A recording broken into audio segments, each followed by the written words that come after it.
How's it going, everyone? Coming at you with a deck that I don't really see much content about on YouTube. Today's video is about Memento Fiendsmith. The list you see on screen is the one I actually got top 8 with during the Giant Card event at YCS Niagara this past weekend. It's definitely not perfect by any means, speaking as somebody who only picked up the deck around 2 weeks ago, and I'll talk about some of the changes that I make later on in the video. Firstly though, I just want to say that this is a super sleeper deck choice for this format. Most people don't really know what this deck does, or how to play into the boards it puts up, or even where to hand trap it, so that definitely gives you an instant advantage in most of the matchups you'll play. I honestly think that the end board for this deck is just as resilient as Yubel's, but I personally like it more because the disruptions are so varied, meaning that you're easily able to play around most board breakers. Also, it plays really well into Fuba loss. You can essentially do your full combo, giving your opponent only one draw, letting them trade 1 for 1, which is kind of crazy when you think about it. But before I get off onto a huge tangent about how cool this deck is, let's just hop into the deck explanation, and then after that, I'll showcase a few combos and explain what the end goal of the deck is and how it works. Alright, for the most part, I think this main deck is pretty standard. I will say that not everybody plays this Horned Dragon, but if you want to put up, the God board, you do need it as an extender a lot of the time. It also lets you get another 2 pops as disruption on your opponent's turn, so I felt it was definitely worth playing. I was expecting to play against a lot of Tempai at this event, so that was another big reason I included it in this list. It was just another pop that can clear stuff once the field spell is dealt with. I think these 4 hand traps here, Ash, Ogre, Fubalos, and Imperm, are the most well-rounded hand traps of the format, with maybe the exception of Ghost Ogre, but once again, Ghost Ogre is pretty strong into more of the relevant matchups. The only thing that I did not like about my main deck was the inclusion of these 2 bystials. To be honest, they were last minute. I used to be playing the Goblin Biker and Breakout, the new quick play spell from Rhoda, but I swapped them out for bystials because I was like, if I Fubalos, I want more options of hand traps to draw into, and they were, in my opinion, the next best ones after these 4. So I was like, I'll put them in. Worst case, they're extenders to go into a Fiendsmith line. But every single time I drew them, they were dead cards. I literally could not even summon them without crashing my own monsters to put lights or darks in the grave. So I was cutting them almost every single game for just any side card I could conceivably want to draw into that matchup. So going forward, I'd probably cut them for either putting back in the Goblin spell or just going down to 42 and having a more consistent deck. For the side deck, I put in Perilias almost every time I went second, just more chances to draw into hand traps. The Retaliating Sea was for any fire or fusion deck. Every time I drew it, with the exception of one time when I drew it for turn, it was really good. They are an auto win if you're able to summon it into most matchups, where it's applicable, so it's definitely worth including in your side deck. Other generic stuff, I played one Duster. Sometimes, you just resolve a Duster and win. And then I played these 8 trap cards. Now, I only ever sided in all 8 against Tempai, because the only way that deck beats you is when they Lightning Storm you for your life savings. But the Judgments and the Anti-Spell came in every single time I went first, regardless of what deck I was playing against. It was super easy to side these in, because it was just 3 for 3, and then whatever one hand trap was the least applicable, I would just swap for an Anti-Spell. The Fracture Dance is also just really good against Tempai and Yubel. So those were the 2 matchups this came in for, and D-Barrier is just a generic card.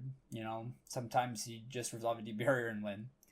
The extra deck is pretty standard as well, with the exception of maybe Haggard Lizardos. So the reason I had to include this in my list over something like the Silhouette Rabbit was because I needed a way to clear off my own Bystial or Retaliating Sea if I needed to summon a Tatsunuro Shigo, or if I just needed to get rid of the Macrocosmos effect.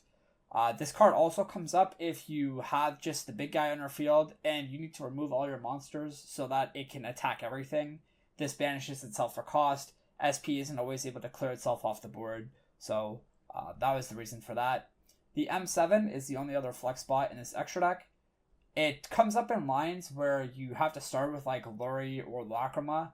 It turns them into not always full combo. I think you need another body plus Lori in order to do it. But with Lacrima, it does make a full combo. So it gets rid of one more brick in your deck. And I thought it was worth including over some niche card like Underworld Goddess or Zeus.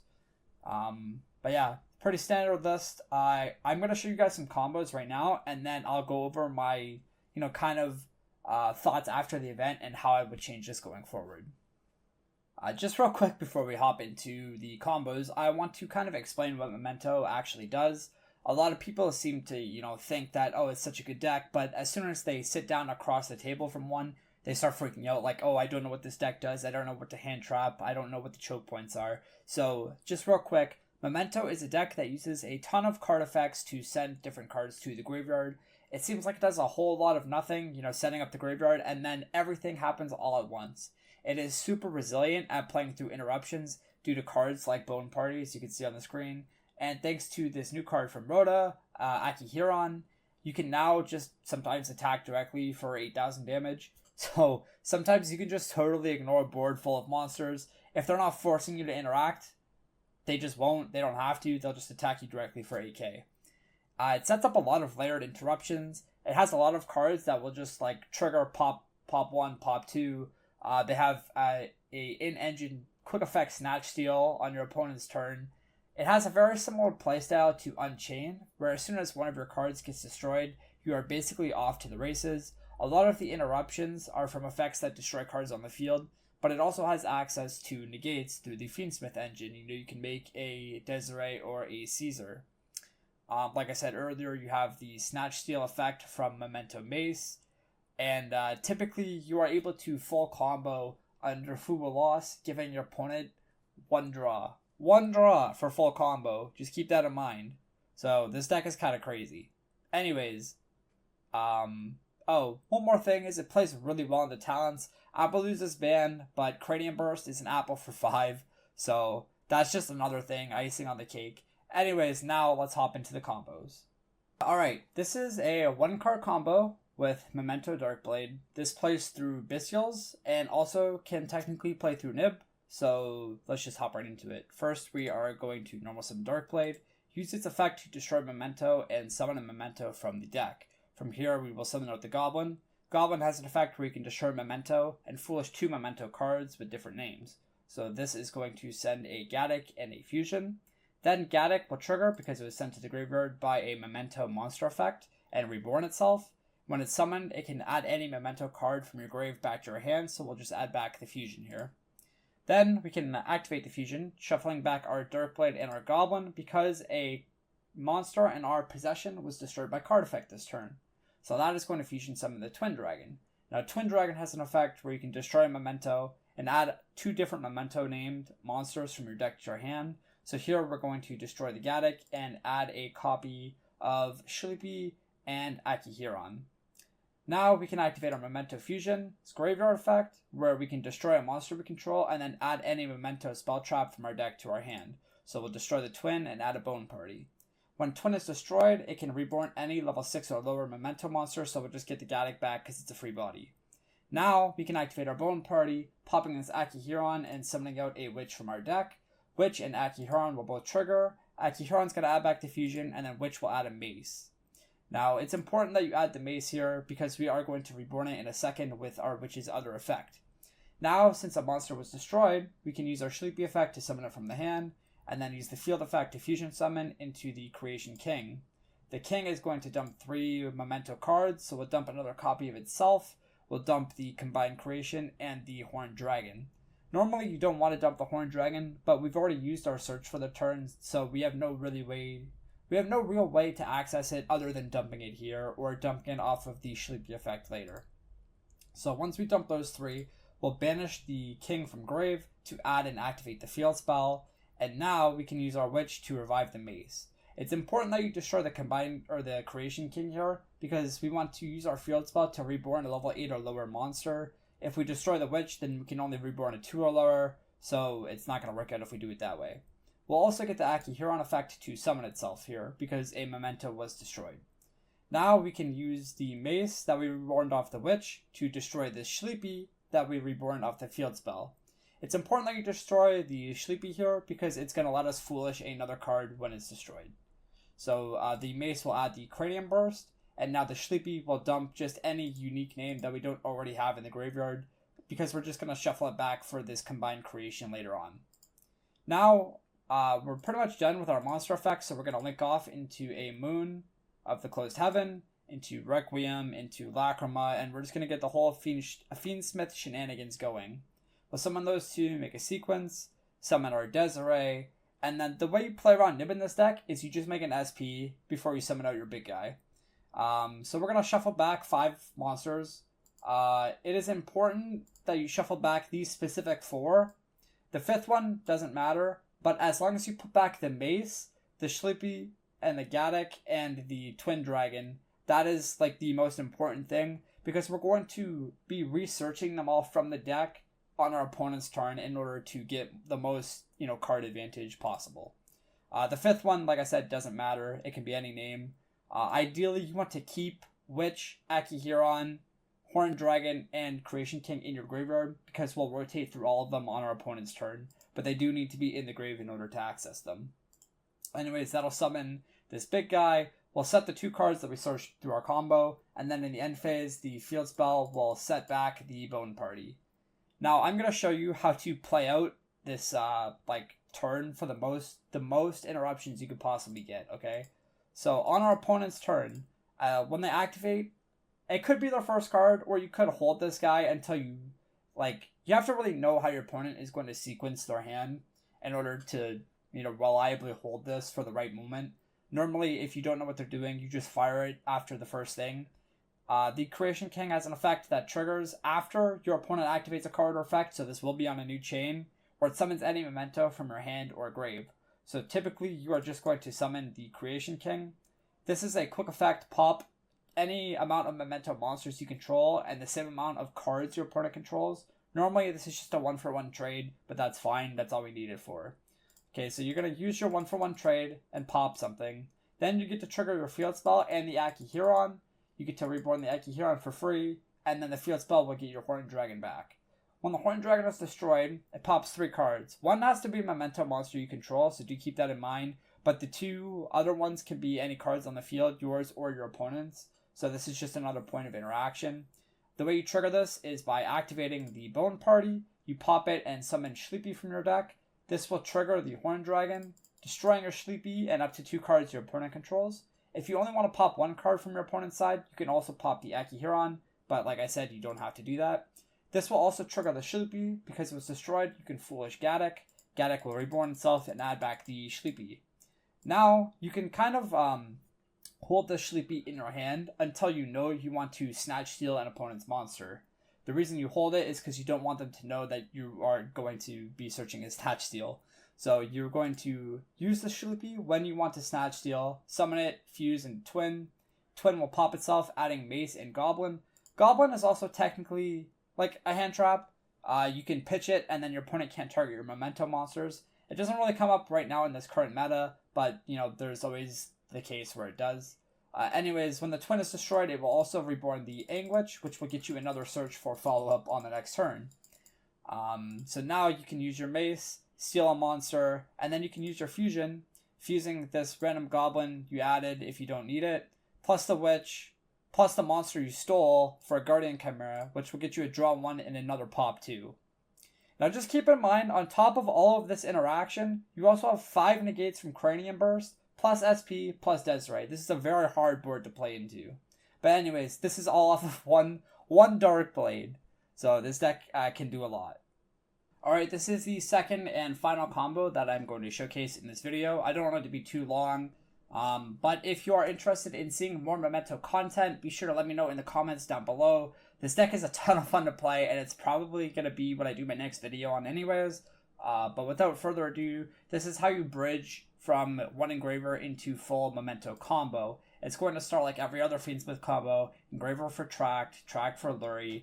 The Lurie will summon itself for Requiem, and then you'll tag the Requiem out for a Lacrima. Lacrima is going to dump another Engraver, which will summon itself by putting back the Lurie, and then you link those 2 for a sequence. Now, just real quickly, I want to say, a lot of people forget that Lacrima does have an effect during an opponent's turn. It can summon summon a link by putting itself back into the deck. This is why it's now important that you shuffle back the Lurie first. If your sequence gets hand trapped, at the very least you have Lacrima as like a follow-up play on your opponent's turn, just to help survive the turn. You are going to shuffle these both back anyways, because you need to leave both Engravers in the grave. but that's just like a little, did you know kind of tip. Anyways, we'll use sequence to summon out Aerial Eater, leaving the 2 Engravers. The Eater is going to send the Goblin, and then we'll link both of those for a Cross Sheep. Now, by banishing both Engravers, we'll summon back the Aerial Eater, reborning the Goblin, and then Goblin can destroy itself to send Gaddock and Fusion. Gaddock will reborn and add back Fusion. You can Fusion for the Twin Dragon, which will search for a Dark Blade and Akihiron.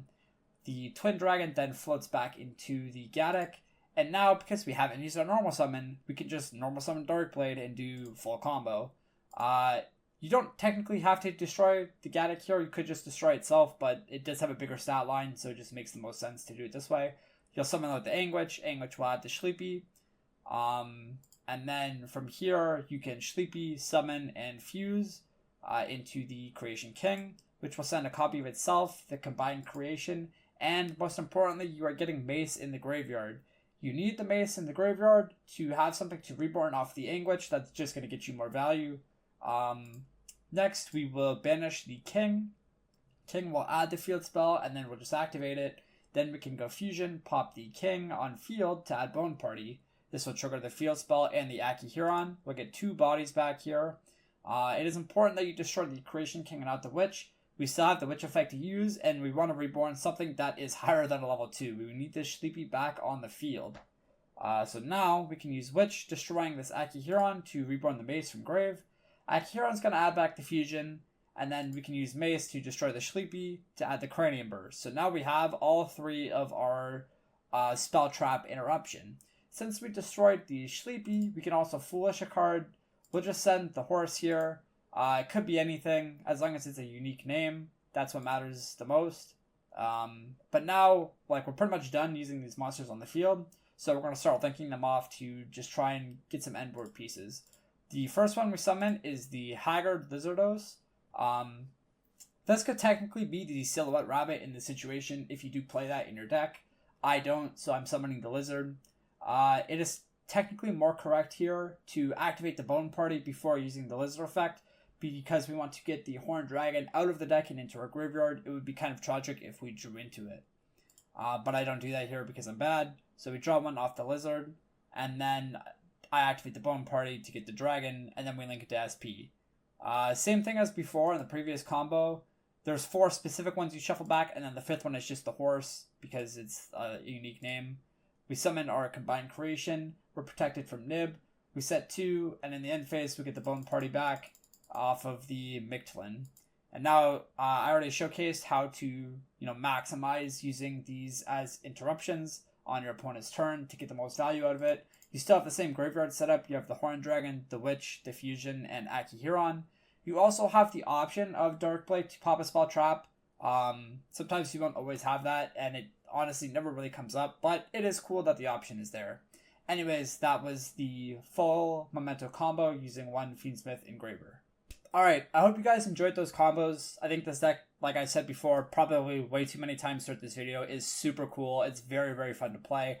The list you see on the screen here is actually the alternate list, my current one. Just with my thoughts from the tournament I played in, these are the changes I would make.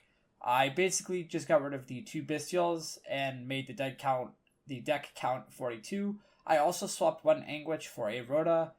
Yes, Darkblade does technically play into Fubalas more, but it is also the superior starter in this deck, far and away.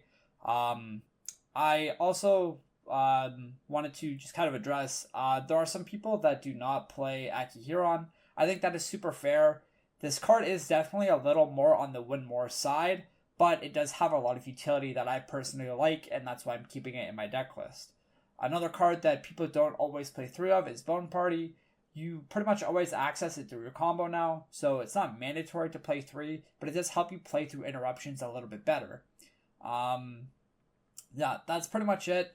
Once again, this deck is one of the more fun decks I've played in quite some time. It makes the games feel super interactive, which I really like, and it's something that I'm definitely going to tinker around with more moving forward into the Rhoda format. Anyways, I hope you all enjoyed the video. Thanks for watching. See you next time.